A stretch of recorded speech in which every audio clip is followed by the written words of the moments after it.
But the presentation is about engaging families and relatives and volunteers. And the title is Finding the Missing Piece. And peace, as in PEACE, is about inner peace and well-being. And we firmly believe that the people that we support need their relatives and the community involved in the home in order to have peace in their lives. Okay, so the reason I was asked to speak, I think, because we've got an outstanding CQC, and throughout the report it says about the involvement of relatives and involvement of family and involvement of volunteers, and obviously the mass amount of activities and things that we offer that we can only do because of family involvement, and the benefits to having people involved on what I'm trying to get the message across today.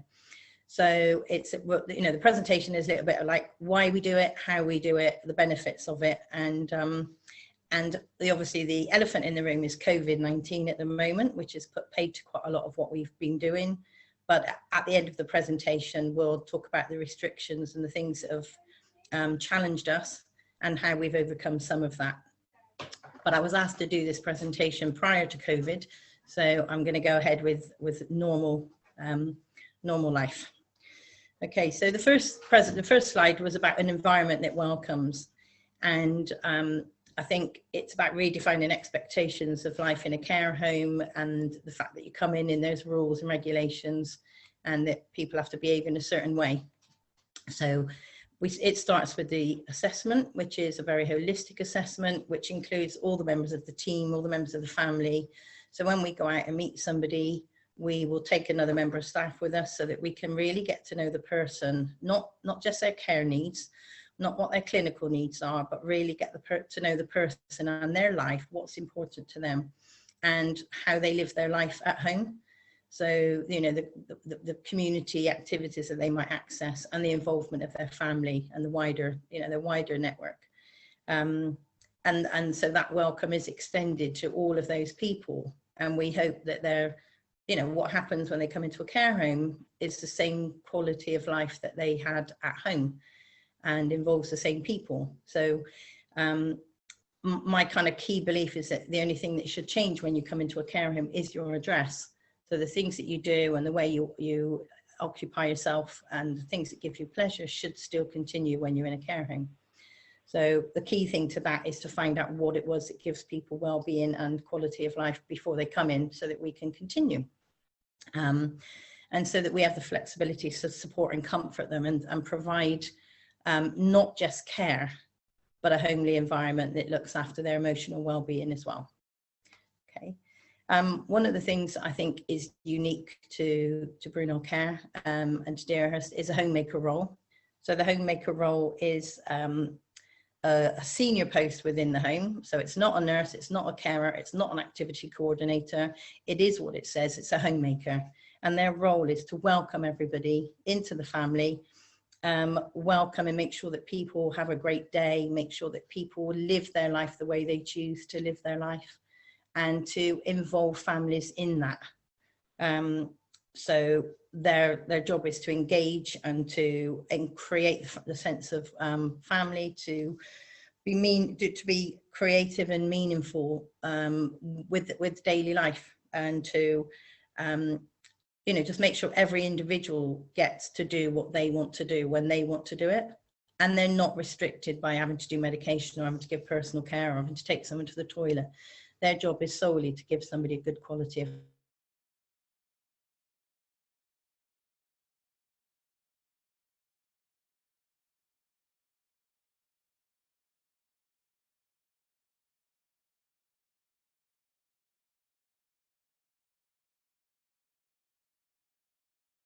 and reframing the admission and reframing. It says my connection's unstable, so I hope you can all hear me. It's about, creating lasting relationships and connections for the staff, the people that move in, and the family members, so that they don't lose or have any break in their relationships. And so it's us being a catalyst for that relationship, and it's about us being real, creating an emotional sense, emotional place of safety, and validating every individual's experience. So we know that when somebody moves into a care home, there will be massive of emotions. Some people it's guilt, some people it's grief, for some people it will be relief because they've struggled for so long. And for some people it will feel like a failure. And unless we acknowledge what each individual person is, each individual relative is feeling, then we can't really connect with them. And, you know, for the person moving into the care home, it could be a sense of relief because they've been struggling or lonely, isolated, but it also will involve a lot of grief and a lot of loss from their house, their, you know, their neighbours, in all the things that's been normal to them for, you know, many, many years. And if we don't listen and we don't value that, then we can't connect and we can't have that meaningful partnership with people. So how do we do it? It's involving everybody. It's being very open. It's about sharing, you know, that vision and letting people know that that's what we aim to do. It's about developing staff emotions. I was thinking of an example this morning whereby, you know, the staff would get very defensive when a relative came in and wanted things done differently or were critical of things that were happening, and staff would get defensive and then they would withdraw.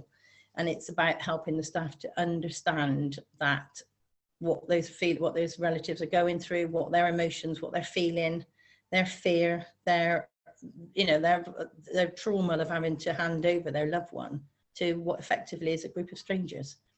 And all they've got to go on is, you know, maybe the initial meeting or the reputation of the home. And that's really hard for them. And I think we need, in order to form that relationship and engage with them, we need to acknowledge what they're going through. And to do that, we have to ask them, we have to listen, and we have to really value what they tell us. And I think that for us was the key in getting people involved in the home, and they've been able to open up. So that might involve lots of tears, that might involve lots of time, but it's an investment that's definitely worth making. It's about playing to people's strengths as well. It's about, you know, with the relatives coming in, looking at what their strengths are, looking at what they can offer us, what they can support in the care home, and making them feel valued. And I think it is about prioritizing people, whether you prioritize the resident first, or at times having to prioritize the relative first, or the volunteer, because they will all be going through things at different stages. I think the key message for me with investment is about, it's people who live here, people who work here, and people who visit, whether they're volunteers or volunteers, are all equal, and in no particular order at any particular time. And I think we focus too much on it's about the resident. And actually, I believe if we get it right for the relatives, we get it right for the resident anyway. So, you know, priorities shift, but we have to go with the flow. So if it's, you know, if the resident needs us, it's the resident, but on some days it's the relative that needs us more. And I've been accused as a manager by my staff at times of putting the relative first. And I can quite honestly say that I prioritize. If the relative is the one who's needing the support, then it's the relative that gets the support, because that is a long-term investment, and that investment will impact positively on the resident. I've got lots of pictures of things that happen in the home, which I was hoping to be able to have on the screen so that you weren't watching me, but I'll just go with it. So once you've got people in, you need to maintain support, and you need to maintain support to maintain the relationships. So it is continual communication, continually listening to them, and enabling relatives to be part of the solution. So, you know, the outcome that we get very few complaints and very few issues is all because when there is an issue, we talk it through, we communicate, we help them be part of the solution, and we welcome their emotion, we welcome their comments. And even though that sometimes is about opening up a Pandora's box, because we don't know what we're going to find, we do have to recognize that people have some very deep-rooted emotions that they need to share. And that might be unresolved grief because they're losing their loved one, but they're not recognizing that they're losing their loved one because they're still here. And they might have all sorts of feelings that they're kind of bottling up inside. And you know, it's complex, and it's not as easy as just, you know, handing your loved one over to a care home and then everything's going to be fine, because it isn't, you know, life isn't like that. It is complex, and we need to be confident to manage that, because the initial investment that you give with managing that has very, very long-term gains.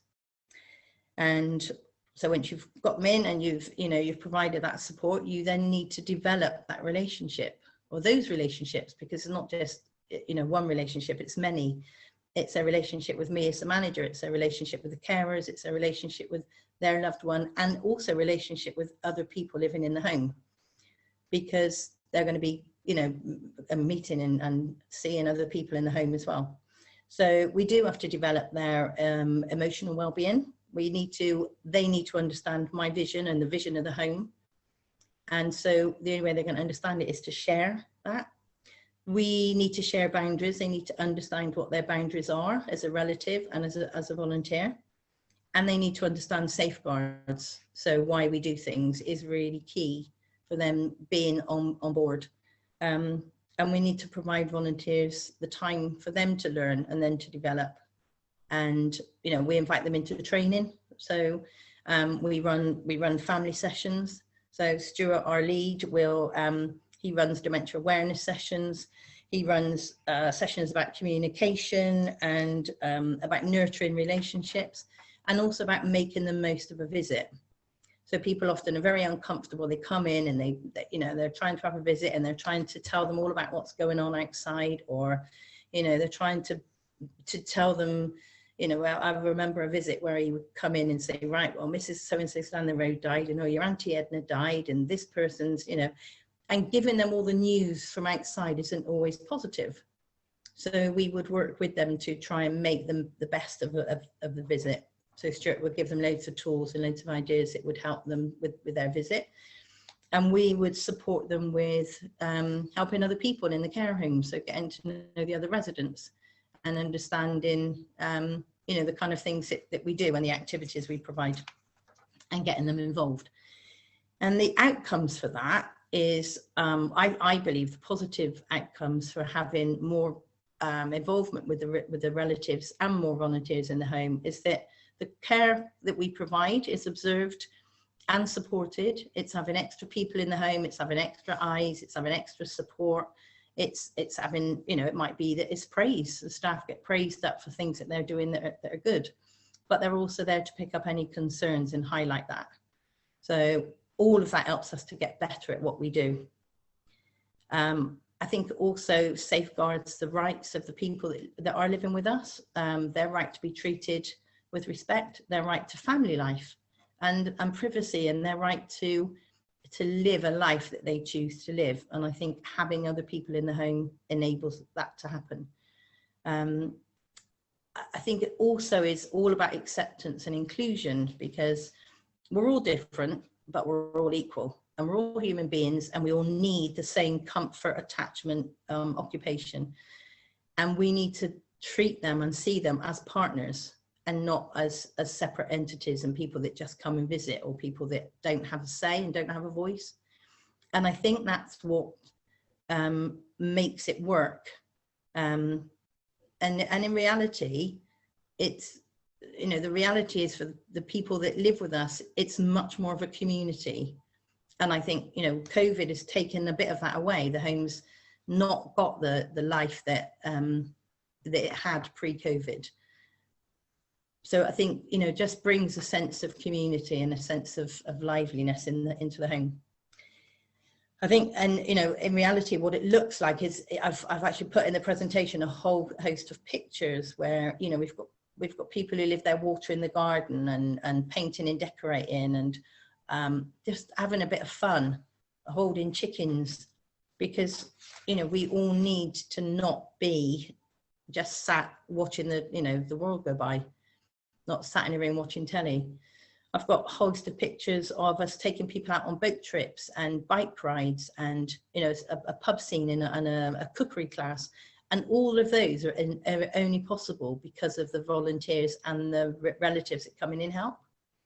So again, sharing all of that vision with people and getting them to come in and want to be part of that is key, because I think we provide care to the person that lives here, and we provide companionship and comfort, and we're there 24 hours.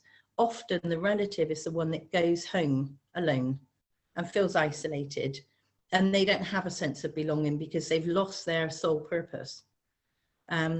So, they hand over their loved one for us that they may have been caring for 10 years or may have lived with for 60 years, and they go home alone and they feel all of those feelings of loneliness, isolation, grief, guilt, and actually their loved one is in with us, maybe having, a much better time.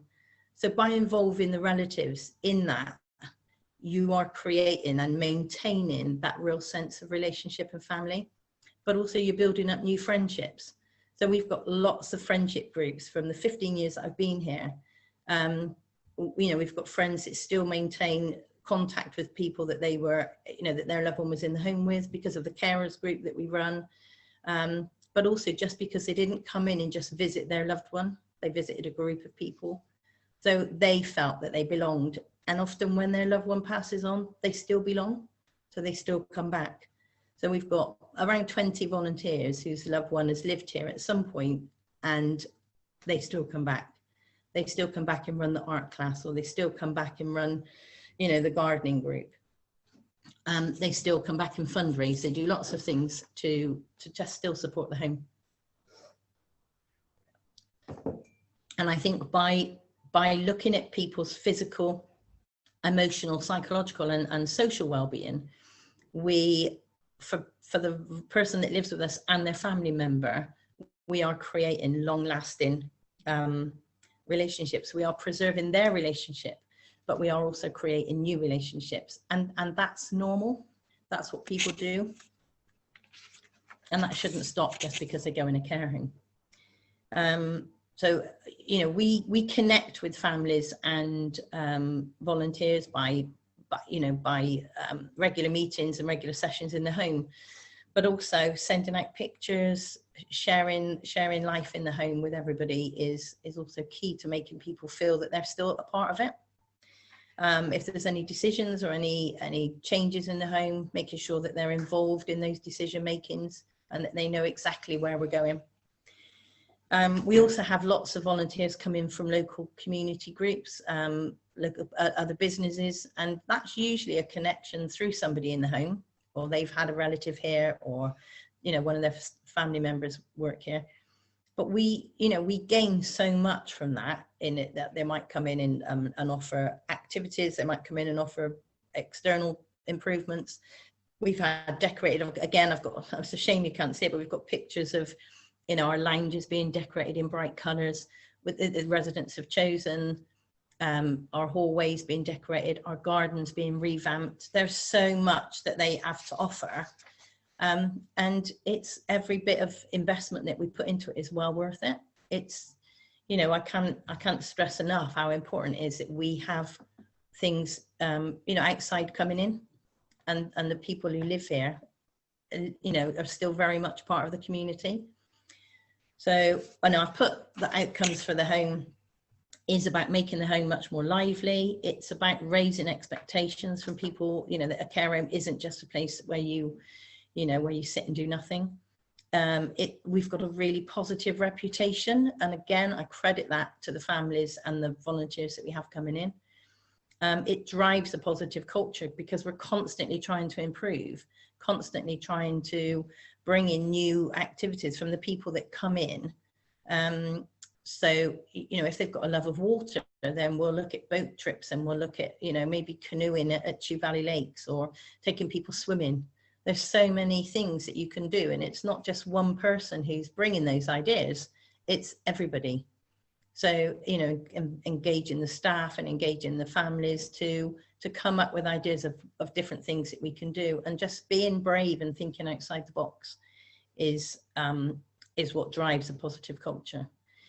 And I think for anybody that's looking for, if anybody owns their own company, or, looking for financial gains, I would say the positive involvement of family and volunteers has resulted in, we have no agency for 15 years. We've had no voids.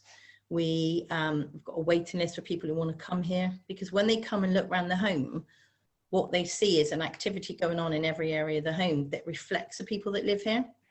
So it might be cooking in one area, it might be gardening with a group from the school in another area, it might be music and dance in another area, it might be sensory in another area. So it's not that we're just providing a activity that everybody can come to. It is that we are providing meaningful and personal activities for the people that we support.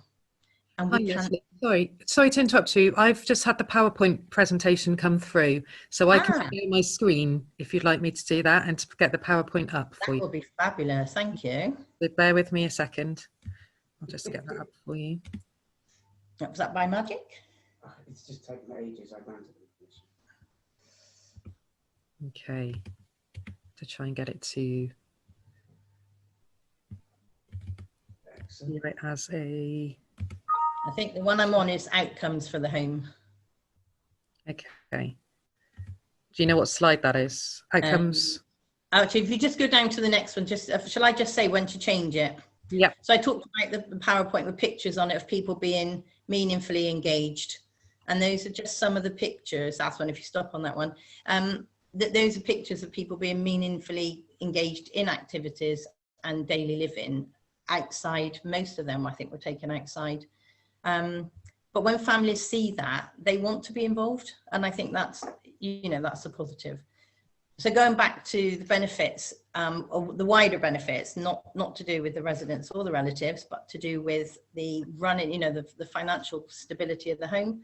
No agency, no voids, a long waiting list, staff retention. Like we have people kind of knocking on the door saying, can I come and work with you? Or, friends who recommend friends. So we never have any staff vacancies.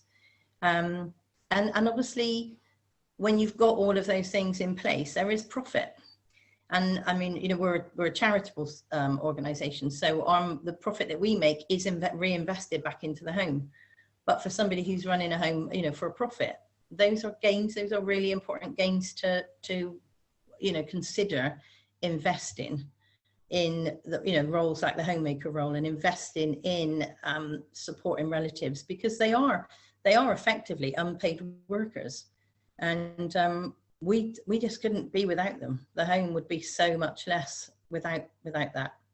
And I also think we just get fewer safeguards because we've got more people in the home. We've got more eyes to watching what's going on.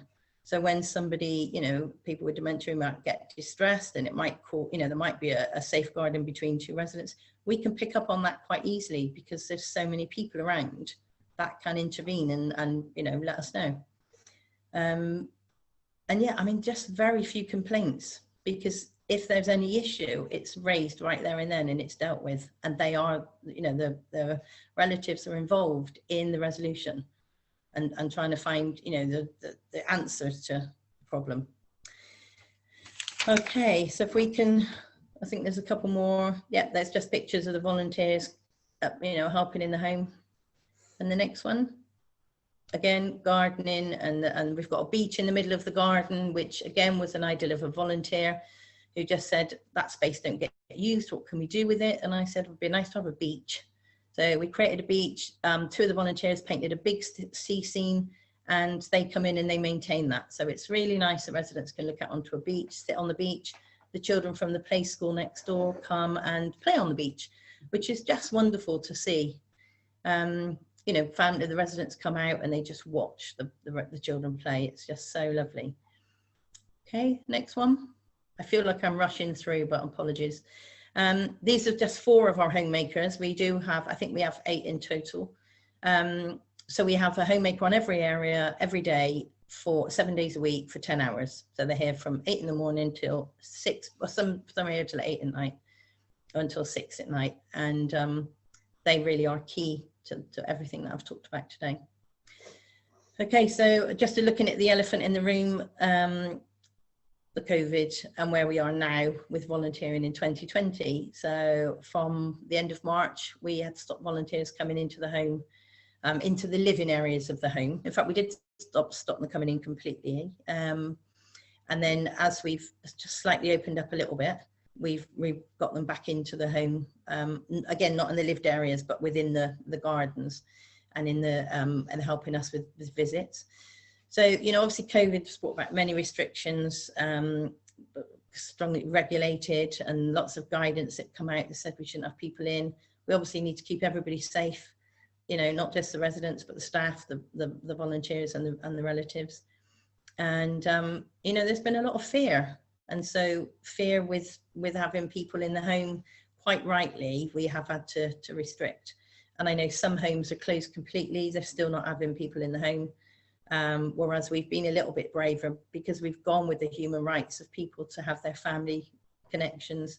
So we opened up to garden visits in July, and created like social distancing parties, if you like, in the garden with gazebos and music, so that it didn't feel like a very strict, restricted visit. And you know, we were able to introduce some of the volunteers coming back, but they've still been involved in many ways. And I think we need to use, you know, I've put a couple of suggestions up there, or rather Stuart did, about opportunities to still keep those connections going. So things like I did a WhatsApp group with every family member and volunteer. So I regularly send updates about what's going on in the home, regularly send pictures so that they're still involved, they're not isolated. We're using all sorts of technology to keep in touch with people, you know, phone in and Skype in and all sorts of things, so that they're not completely disconnected. And we're using, you know, we're saying about, you know, there's still things that people can do. And still volunteers. So things like they've been sending in letters, sending in pictures, phoning, lots of, you know, phone calls to keep in touch, and raising awareness out in the community. They've been doing some small projects, raising money. And, you know, there's lots of things that the volunteers can still do, and they are desperate to come back. And I use the term relatives and volunteers intermittently because they're both. So we've got lots of volunteers who were ex-relatives, but they were still relatives. And we've got lots of current relatives who are volunteering because they're doing additional things to just come in to visit their loved one. So, you know, we have relatives who are coming in and helping run the family visits. So they're seeing their loved one, but they're also staying for the duration of the 3 or 4 hours to help us as well. I think I've probably covered everything that I wanted to kind of cover